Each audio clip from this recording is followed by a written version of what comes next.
Oh, hello. You've caught me in the run-up to Christmas enjoying a lovely cup of mulled wine, as I sometimes like to do at home, alone, in the run-up to the festive season. Um, I don't really, if I'm being honest. This is cranberry and raspberry tea. I don't drink. Drink sociably, but never at home, never alone. I see that as sort of profoundly sad and degenerate. Perhaps that's what you do. I'm not yet that broken. Life hasn't yet done me that bad a hand. But look, the fact that I don't drink really makes it ironic that many years ago I became associated with a book that's primarily about wine. Well, it's not primarily about wine, superficially about wine, but if people can't be bothered to look into the nuance and psychological depth and the character study, then they tend to remember the wine. That book in question was Murder by the Bottle. You may remember it well. Now, ladies and genitals, just as Jif became Sif and Marathon became Snickers, Murder by the Bottle has become They Forgave Eric Gill, or Murder by the Bottle. This is the second edition, the vintage edition of the best novel you've never read. It's nice, isn't it? You like the way it's sort of adapted to look like a vintage wine bottle. It's even got, instead of the conventional blurb, tasting notes on the bag. Isn't that lovely? Isn't that great? It's just the cover. Imagine what the book itself is like when the cover's that creative. So, I'd like you to buy it. In fact, I'm not really asking you, I'm demanding that you buy it. A copy sits proudly on my shelves behind my head. You see what I've done? I've kind of positioned two bottles of wine either side of it. So if I'm sitting in the right position, it looks like I've got little horns.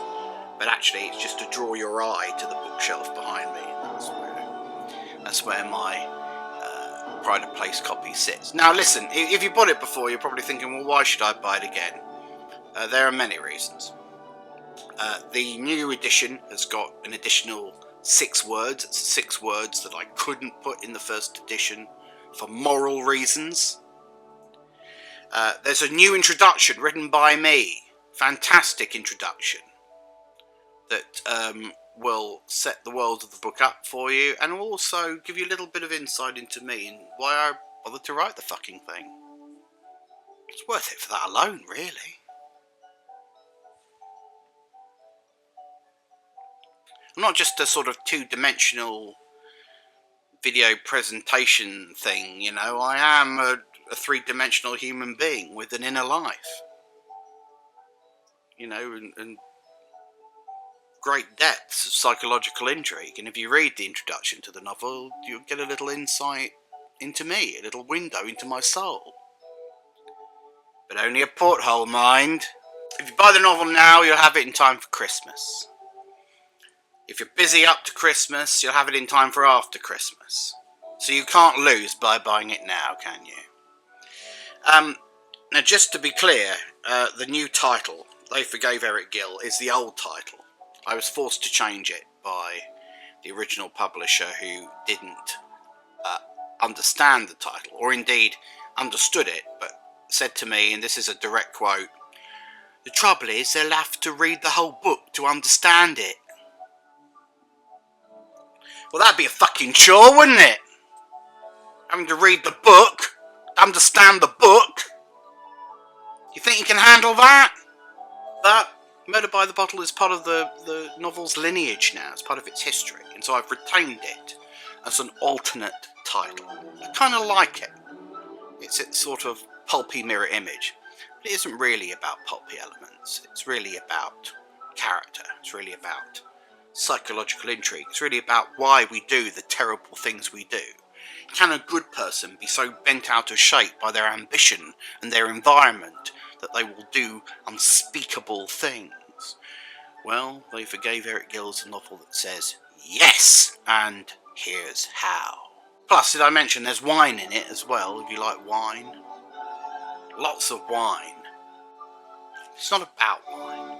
It's not about Eric Gill either. Eric Gill, as you may or may not know,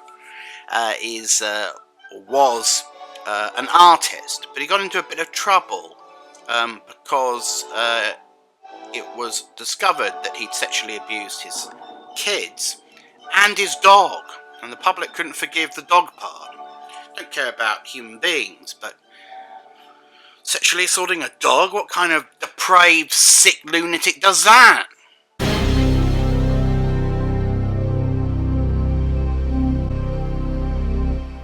But it's just, if you like, a symbolic invocation. It's a bit like calling a novel about a nation being gaslit the Jimmy Savile experience. Jimmy Savile doesn't have to be in it. I hope I'm talking you into it. So just as the great poet and philosopher Hulk Hogan had demandments for his Hulkamaniacs, I have some demandments for you, and I want you to listen to them very carefully. And here they are. Here are the 4 demandments.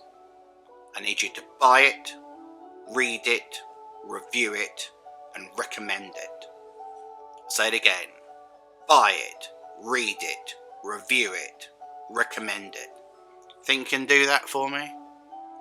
And a sort of optional 5th demandment is that you share this video, but some would say that's like recommending it, so that's actually demandment 4. It's the same sort of thing. So you're clear on what you need to do, yes? Buy it, read it, review it, recommend it.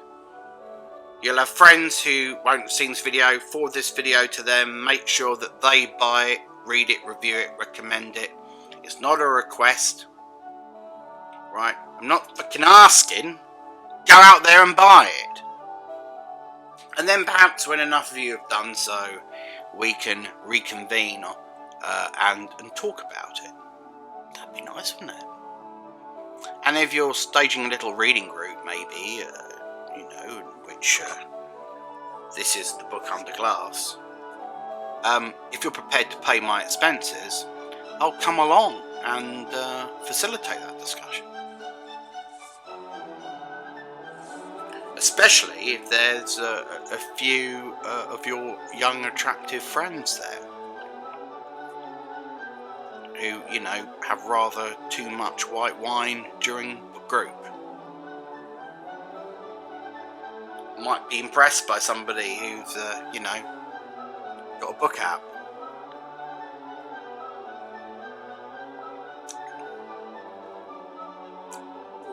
What are you waiting for? Go on!